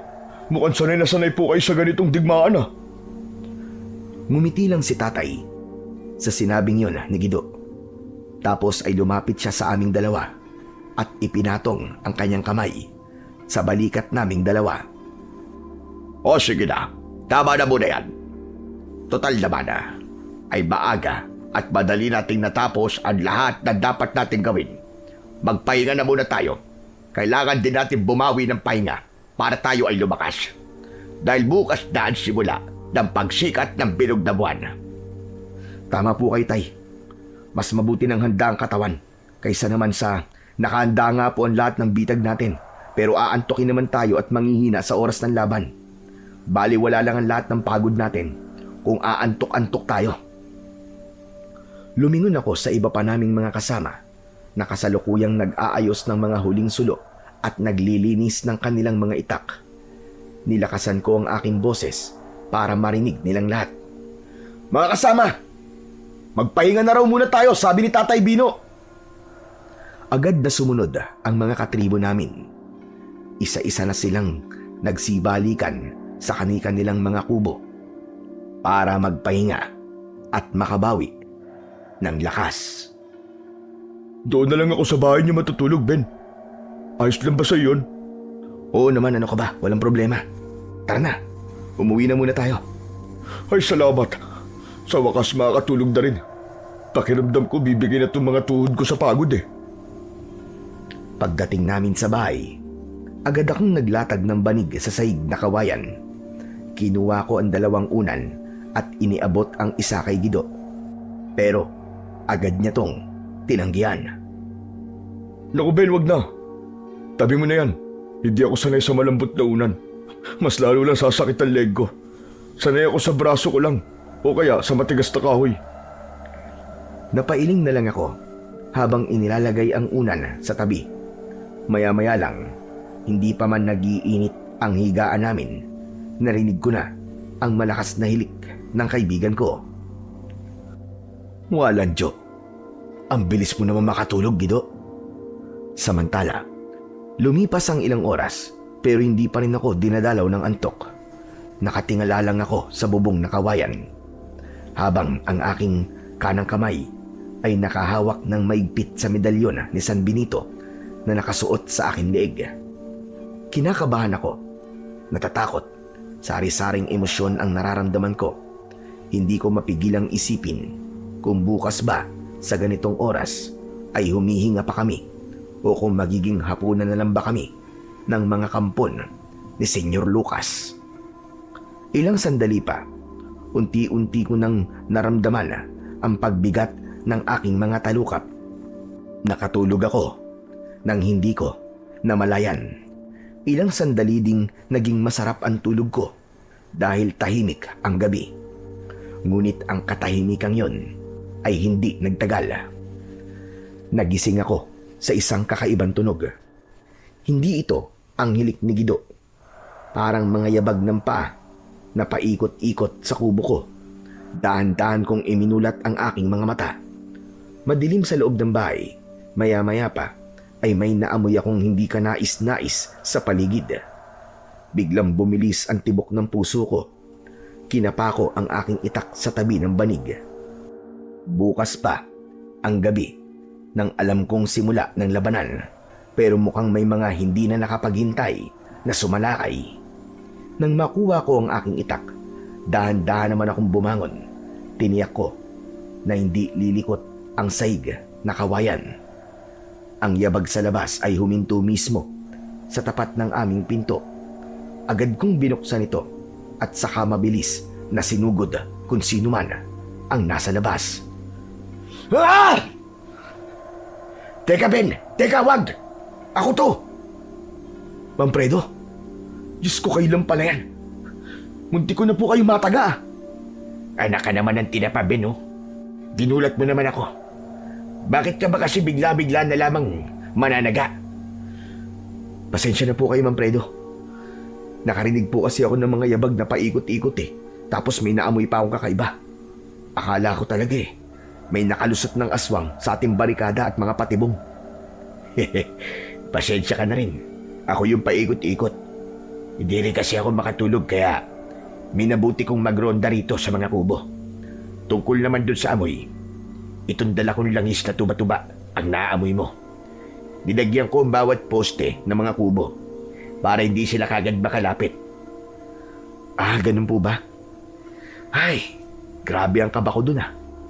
Akala ko talaga, labanan na eh. Mabuti na rin yan. Ibig sabihin ay alerto kan talaga. Pero sige na, bumalik ka na sa loob at magpahinga. Mahaba pa ang gabi. Di na rin po siguro ako makakabalik sa tulog nito. Asya nga pala, Manfredo. Kumusta po ang lagay ng bukana?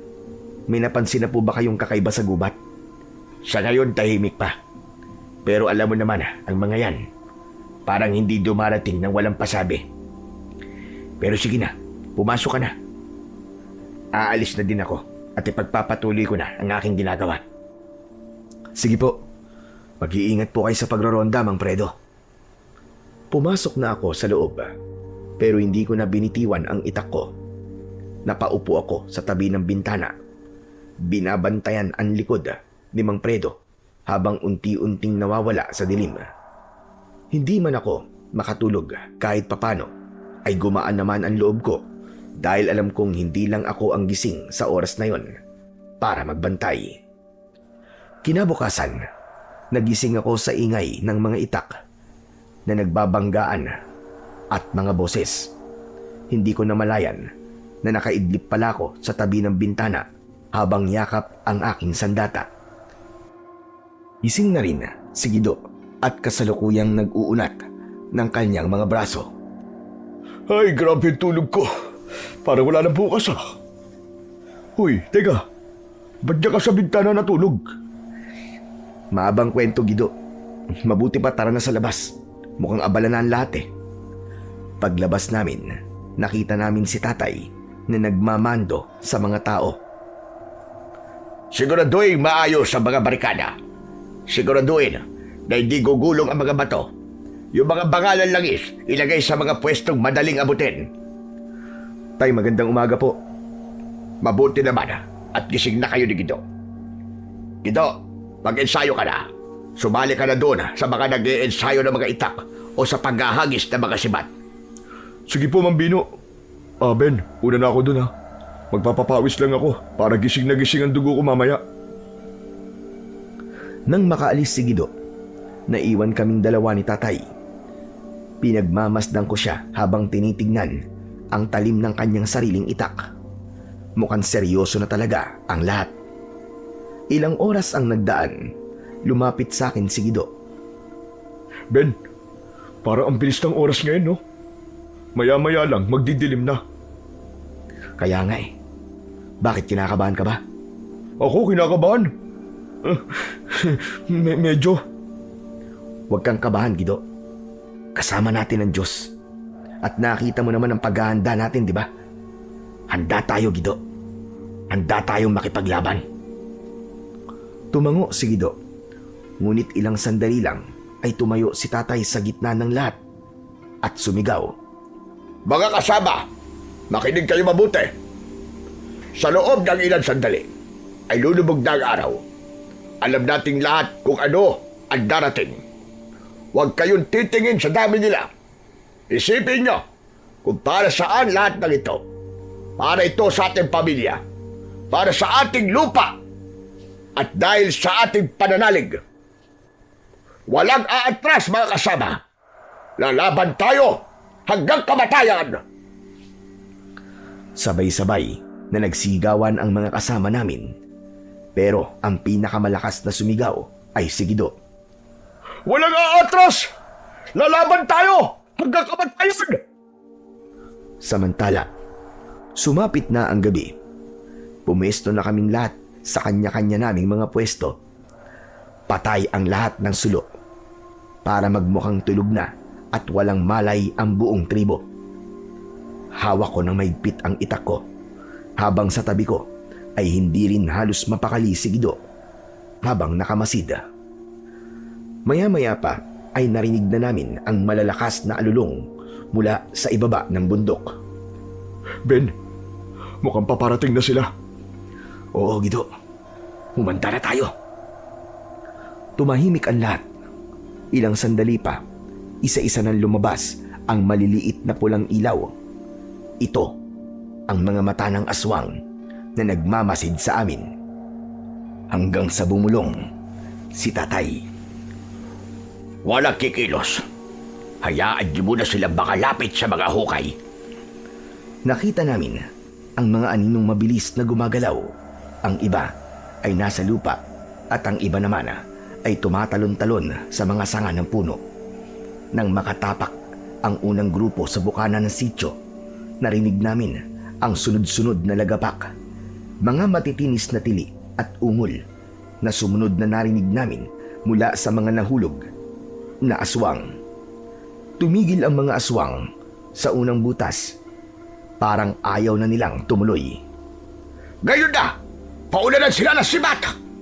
Sa hudyat na yon, sabay-sabay na nagsitayuan ang mga katribo naming nakatago sa likod ng barikada. Nagsimulang magpaulan ng mga matutulis na sibat.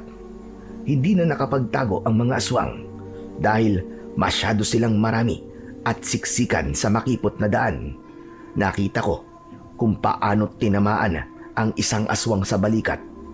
Bumaon talaga ang talim ng kanyang kawayan. Ang isa naman direktang nasa pul sa dibdib ay napasandal sa isa niyang kasamaan bago tuluyang bumagsak. Dahil may lason ang mga dulo ng sibat namin, kitang-kita ang epekto nun sa kanila. Ang mga natatamaan ay hindi lang basta nasusugatan. Namimilipit sila at parang agad na nanghihina ang katawan hanggang sa tuluyang mamatay. May isang aswang na sinubukan tumalon para iwasan ang mga sibat. Pero sa ere lang ay nahabol na siya ng 3 sibat. Tumagos ang isa sa hita niya at ang 2 ay sa tiyan. Lagapak siya sa lupa at hindi na nakabangon. Gido! Doon sa kaliwa! May mga umaakyat sa puno! Akong bahala! Itinira ni Gido ang hawak niyang sibat. Sa pulsa liig ang aswang na paakyat sana sa malaking puno. Napabitaw ito at bumagsak mismo sa isa pang hukay na ginawa namin. Samantala, ang mga aswang na nasa unahan ay nagkakagulo na. Gusto nilang umatras pero itinulak sila ng mga kasamahan nilang nasa likuran. Kaya lalo silang naipit at wala nang magawa kundi tanggapin ang aming mga sandata.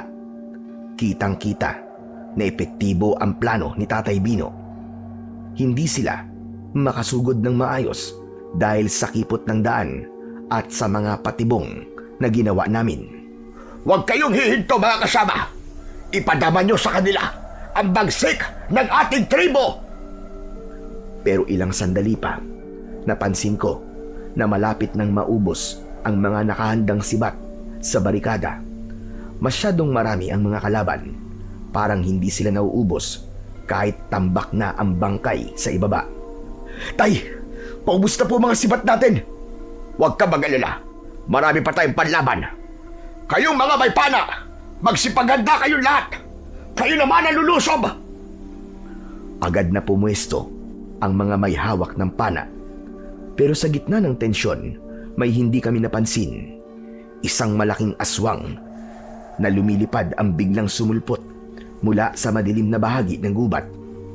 Hindi ito dumaan sa harap kung saan kami nakatingin. Ako ang tinarget ng halimaw. Dinagit niya ako gamit ang kanyang mga kamay na may matutulis na kuko. Hinawakan niya ako sa aking balikat. Mabuti na lang at agad na nahawakan ni Gido ang aking mga paa. Hindi niya ako binitiwan.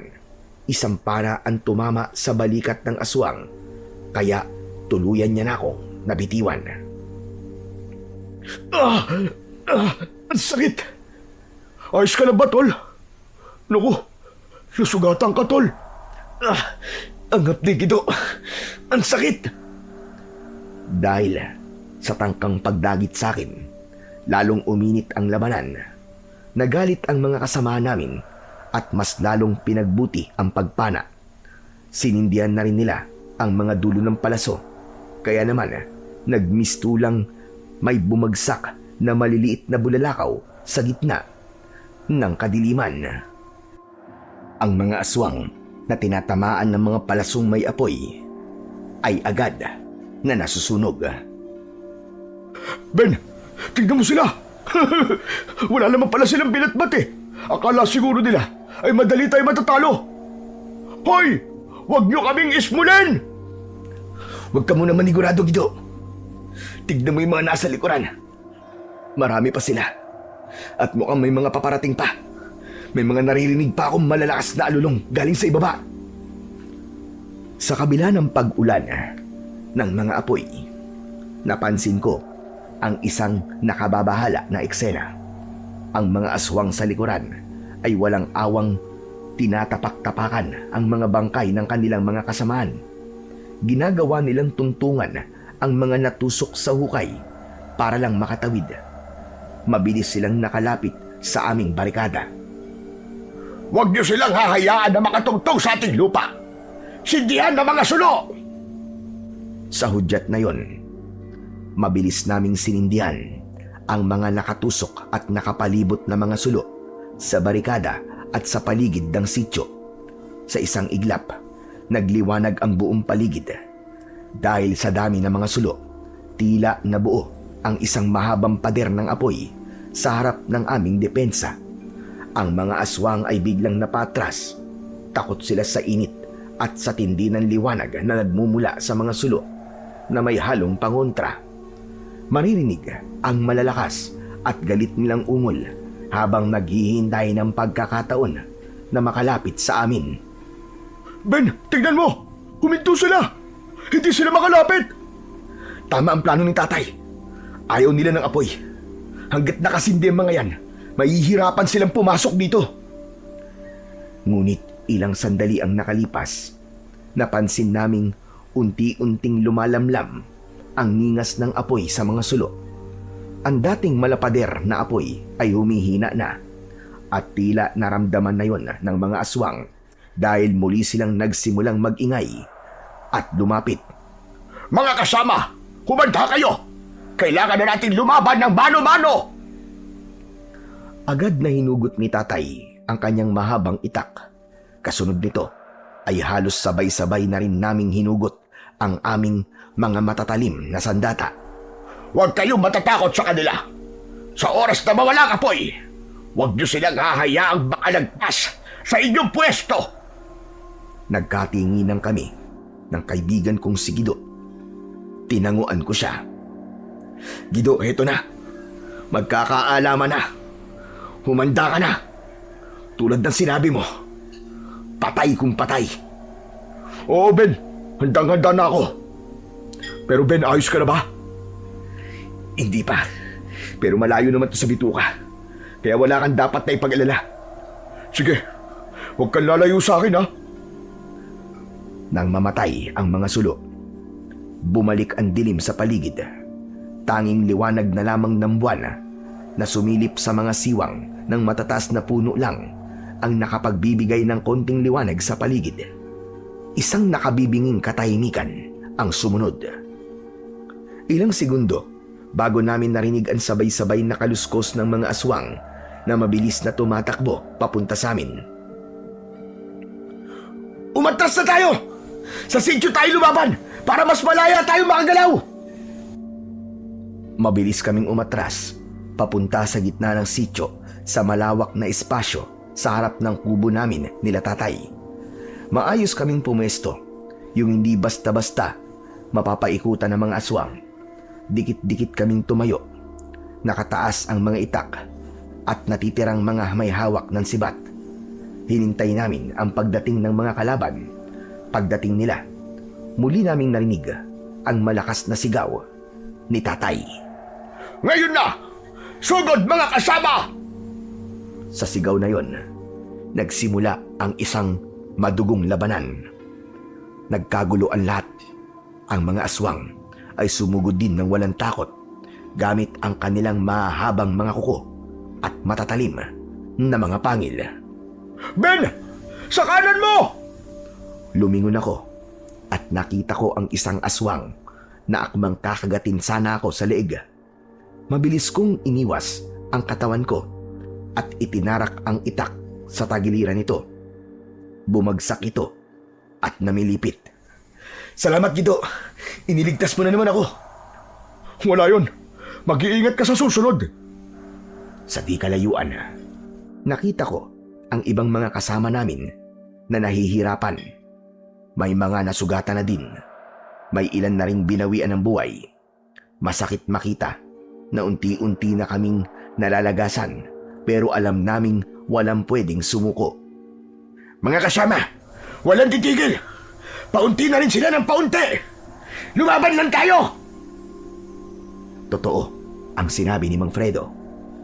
Habang tumatagal ang bakbakan, napansin ko na numinipis na rin ang bilang ng mga kalaban namin. Marami na ang nasunog, marami na ang nakahandusay sa lupa. Doon kami nabuhayan ang loob. Pero biglang tumigil ang lahat. Ang mga natitirang aswang ay biglang umatras at yumuko. Mula sa likod nila ay lumabas ang isang malahiganting nilalang. Senyor Lucas, yan ang pinuno ng mga aswang. Diyos ko, Ben. Tignan mo yan. Ang laki niya. Kakayanin ba natin yan? Mukhang ito na ang katapusan nating lahat. Masyado siyang malakas tignan. Baka hindi na tayo abutan ng umaga.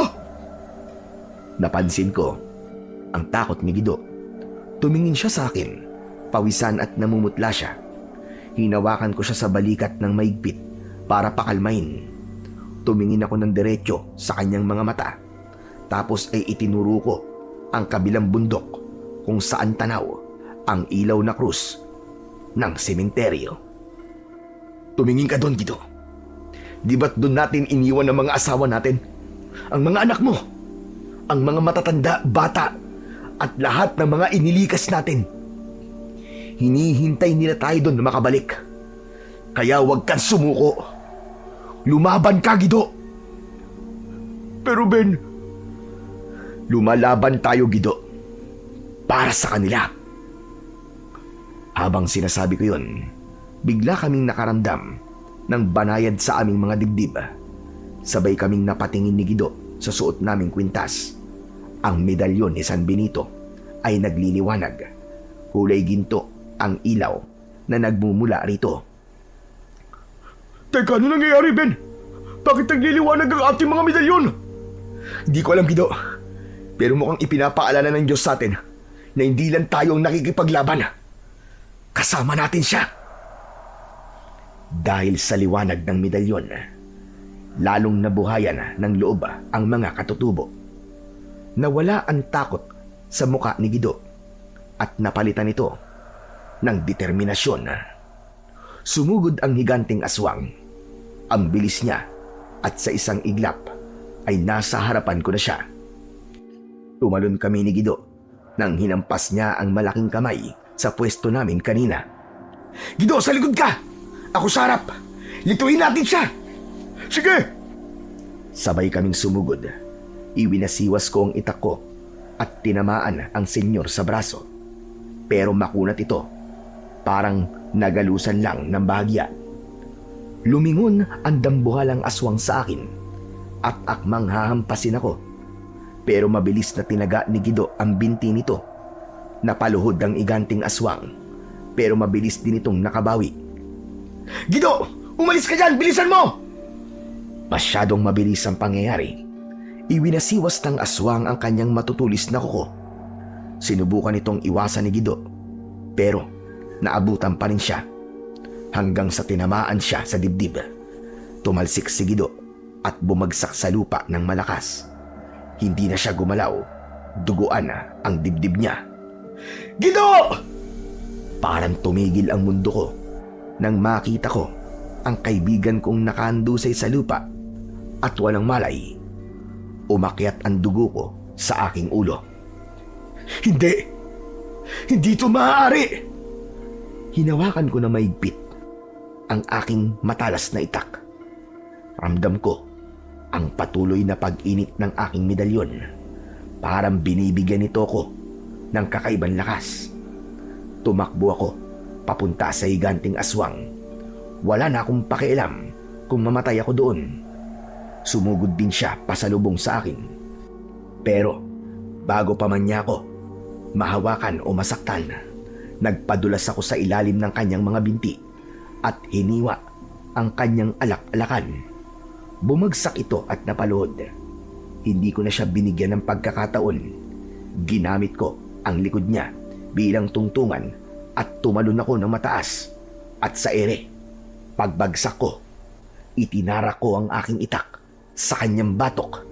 Lusot yun sa kanyang lalamunan. Mamatay ka na! Hayop ka!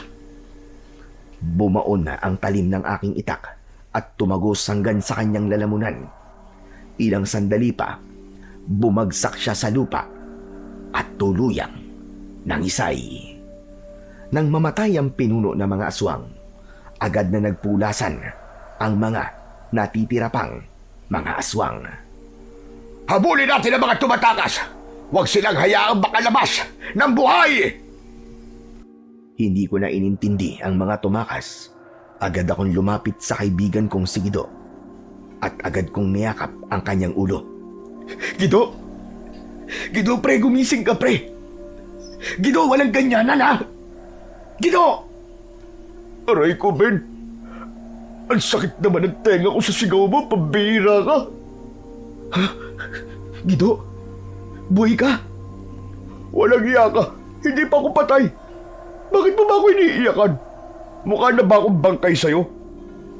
Sa sobrang tuwa ko, hindi ko napigilan ang sarili ko. Mas niyakap ko siya ng mas mahigpit. Aray ko! Mas papatayin mo yata ako sa yakap mo eh. Napakaigpit eh. Aray, sugat ko't sakit. Grabe ka naman sa akin. Binitiwan ko siya. Tinignan ko ang sugat niya. Hindi naman pala ganun kalalim ang sugat niya. Bago niya maibaon ang kuko niya, naunang tumama ang kamay niya sa medalyon. Kaya hindi ganong naibaon. Talaga?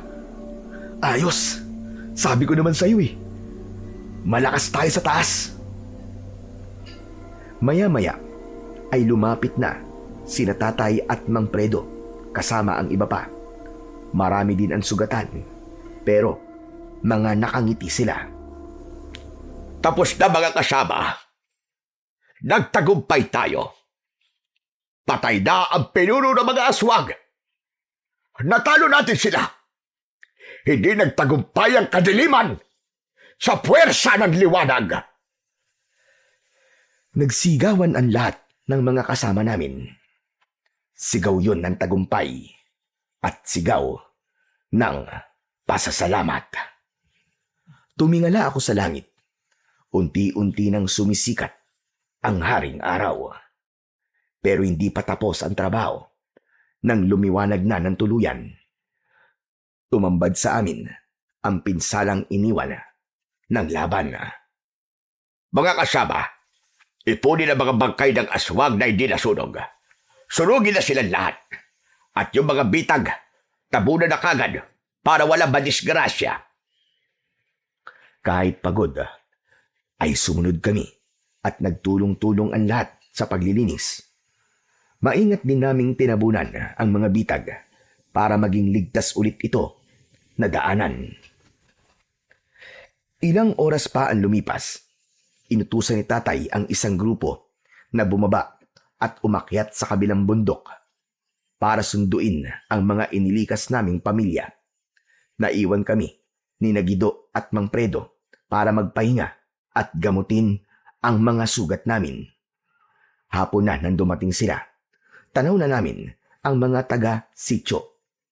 Iyakan at may init na yakap ang sumalubong sa isa't isa. Ngunit napansin ko na kasama pala nila ang ilang mga retiradong pari.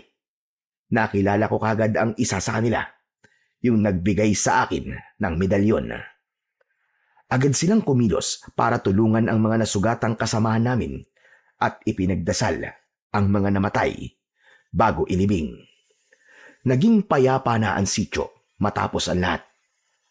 Wala na ang takot sa mga mata ng tao. Tapos na ang laban. Wala nang mga aswang. Lumipas ang maraming taon mula ng gabing yon. Hindi na bumalik ang mga aswang at unti-unti nang nagbago ang buhay namin sa sityo. Mapayapa nang muli ang aming tribo. Dahil sa mga retiradong pari, unti-unting natupad ang pangarap namin. Tinulungan nila kaming lumapit sa mga kinauukulan sa gobyerno at naging aktibo din sila sa pangangalap ng pondo para sa amin. Maraming tulong o donasyon ang dumating mula sa mga kababayan nating OFW at iba pang mga organisasyon dahil sa kanilang panawagan. Dahil dito ay mabilis na naitayo ang isang simple pero matibay na paaralan para sa mga batang Aita sa aming sityo. At yung mga dating sulo at gasera na gamit namin ay napalitan na ng mga solar panel na mula din sa mga donasyon na ibinigay sa amin. Naging sunod-sunod na ang biyaya mula noon. Samantala, tuwing sasapit naman ang anibersaryo ng malaking laban, nagtitipon-tipon ang buong sityo sa harap ng paaralan. Nag-aalay kami ng dasal at pagkain para sa mga bayani ng aming tribo. Ngayon ang sityo namin ay hindi na lang isang tagong lugar. Ito ay isang komunidad na ngayon na puno ng buhay, pag-asa at mga pangarap na unti-unti nang natutupad. Hanggang dito na lamang po ang aking kwento. Sana po ay nagustuhan nyo at sana ay marami po kayong natutunan na magagandang aral. Sa mahabang kasaysayan ng ating bayan, ang mga Aita at iba pang mga indigenous people ang tunay na unang nagbantay at nagmahal sa ating kalikasan. Sa kanilang mga kamay, ang bundok ay hindi lamang lupa. Ito ay tahanan, buhay, at banal na pamana ng kanilang mga ninuno. Sa loob ng maraming salinlay, pinatunayan nilang ang tunay na kaunlaran ay hindi pagsira, kundi pag-aalaga, hindi pag-angkin, kundi pakikiisa sa kalikasan. Ngunit sa paglipas ng panahon, dumarami ang mga ganid na nakakalimot sa tunay na halaga ng kagubatan. Sa bawat punong pinuputol at bawat lupang inaagaw, hindi lamang ang kabuhayan ng mga katutubo ang nanganganib, kundi pati ang kinabukasan ng lahat. Kapag nawala ang kagubatan, sino ang unang tatamaan ng baha? landslide at malalakas na bagyo. Tayong lahat, lalo na ang nasa paanan ng bundok na umaasa sa proteksyon ng kalikasan. Tulad na lamang halimbawa ng Sierra Madre. Ang pagliligtas sa indigenous people ay hindi lamang usapin ng karapatan ng iilan. Ito ay laban para sa kaligtasan ng nakararami. Dapat nating igalang ang kanilang karapatan sa lupang minanapa nila sa kanilang mga ninuno. Pakinggan ang kanilang karunungan sa pangangalaga ng kalikasan at maging katuwang nila sa pagtatanggol sa ating likas na yaman. Panahon na upang wakasan ang pang-aapi at palitan ito ng pagkilala, paggalang at tunay na pagkakaisa. Sapagkat kapag ipinaglaban natin ang mga katutubo, ipinaglalaban din natin ang kalikasan. At kapag iniligtas natin ang kalikasan, inililigtas din natin ang ating mga sarili at ang susunod na henerasyon. Maraming salamat po sa walang sawa niyong pakikinig at pagsuporta sa aking mga YouTube channel na The Voice Addict at mga kwento ni Apong Isaac. Hanggang sa muli. At pagpalain po sana kayong lahat ng Diyos na may kapal.